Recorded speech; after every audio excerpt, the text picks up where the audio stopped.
ప్రియ దేవుని యొక్క బిడ్డలారా, మరి యొక్క సమయంలో మీకందరికీ దేవుని యొక్క ఆశీస్సులు.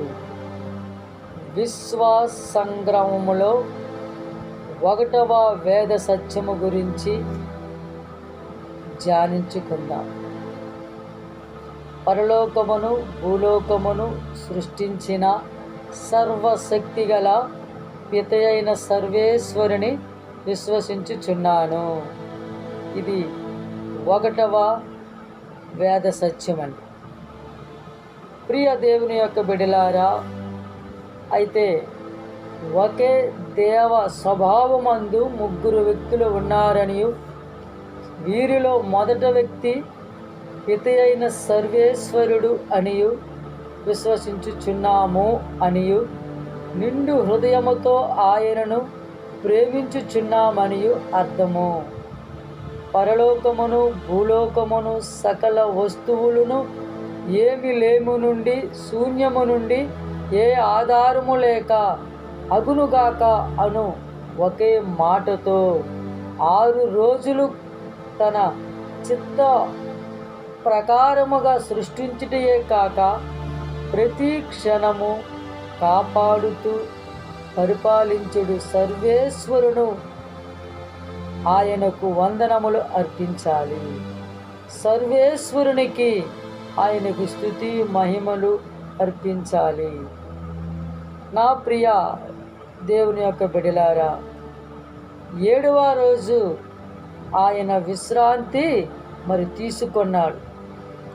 పితయైన సర్వేశ్వరులు కాదు, ఒకే సర్వేశ్వరుడు అని మనము తెలుసుకోవాలి. నా ప్రియ దేవుని బిడ్డలారా, ఒకే సర్వేశ్వరుడు అంటే మొదటి వాడు పితయైన సర్వేశ్వరుడు. ఆయన అన్నింటిలో సరి సమానమైన పుత్రుడు.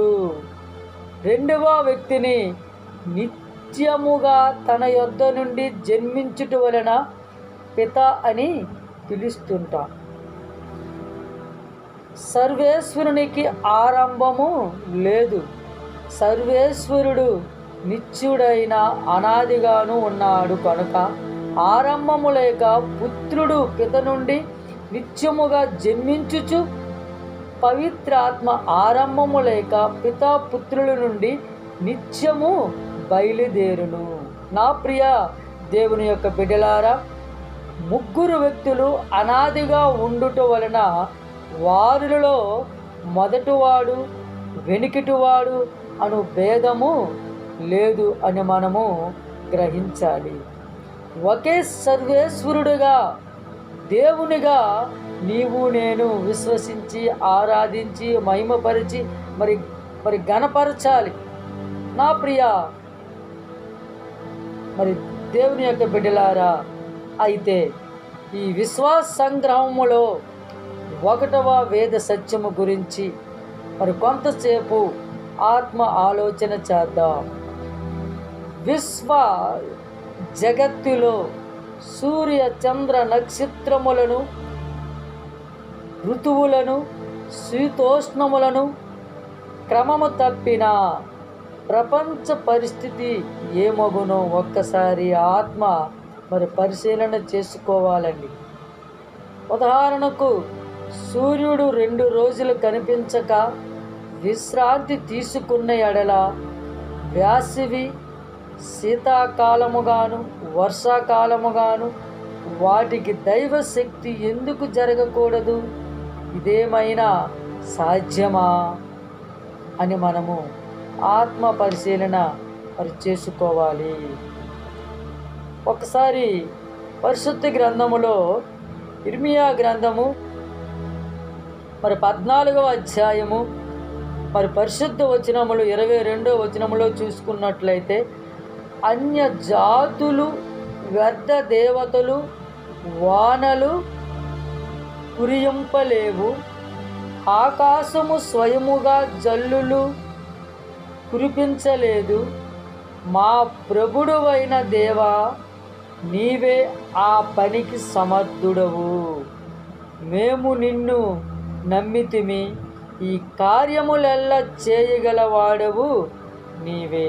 నా ప్రియ మరి బిడ్డలారా, కీర్తనల గ్రంథములో మరి 18వ అధ్యాయము మరి పవిత్ర వచనములు మరి 2వ వచనములో చూసుకున్నట్లయితే, ప్రభువు నాకు శిల, కోట, నా దేవుడు నన్ను ఆపదల నుండి రక్షించువాడు, నేను ఆయన మరుగుజొత్తును.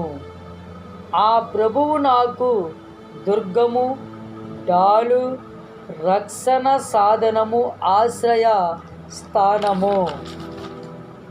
నా ప్రియ మరి దేవుని యొక్క బిడ్డలారా, ఈ లోకములో సకలమును వరుస మరి తప్పిన అంటే సూర్య చంద్ర నక్షత్రములను, ఋతువులను, శీతోష్ణములను మరి క్రమము తప్పకుండా ఈ యొక్క మరి ప్రపంచమునే సర్వేశ్వరుడు ఎంతో మరి తెలివితేటలతో సామర్థ్యముతోనూ మరి నడిపిస్తున్నాడని మనము ఆత్మ ఆలోచన మరి చేయాలండి. ఏ అన్య దేవతలు కానీ, ఏ సృష్టి కానీ,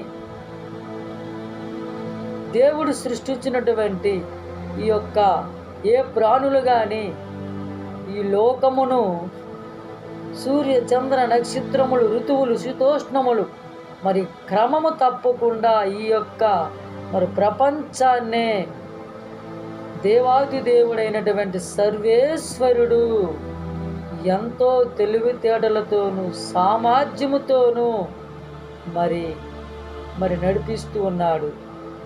అనేక మంది అన్య దేవతలు ఉన్నా, అనేక మంది పశుపక్షాదులు ఉన్నా, అనేక మంది జ్ఞానవంతులు ఉన్నా, ఎవరు చేయలేనటువంటి సామర్థ్యము ఒక సజీవుడైనటువంటి దేవాది దేవునికే అది సాధ్యమని నీవు నేను మరి గ్రహించాలి. నీవు నేను ఆత్మ ఆలోచన మరి చేయాలండి. పిత, పుత్ర, పరిశుద్ధాత్మ నామమున ఆమేన్.